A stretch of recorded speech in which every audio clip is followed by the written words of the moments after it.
डूंगा बुंगा से भाई अब्दुल वहीद साहब ने सवाल पूछा है। वो लिखते हैं, मुफ्ती साहब मेरा सवाल ये है कि क्या हिजड़े के साथ निकाह करना जायज़ है? अब्दुल वहीद: जी मेरे मोहतरम भाई, हिजड़ों की कुछ अक़साम हैं, उनके अहकाम भी मुख्तलिफ़ हैं।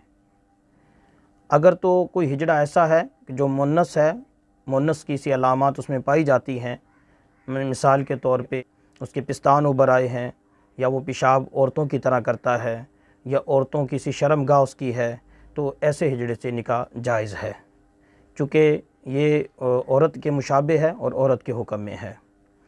अगर कोई हिजड़ा ऐसा है कि वो मर्दों की तरह पेशाब करता है, उसकी दाढ़ी निकल आई है, या वो किसी को हामिला करने की कुदरत रखता है, तो ऐसे हिजड़े के साथ मर्द निकाह नहीं कर सकता, इसका निकाह जायज़ नहीं है, ये मर्द ही शुमार होगा।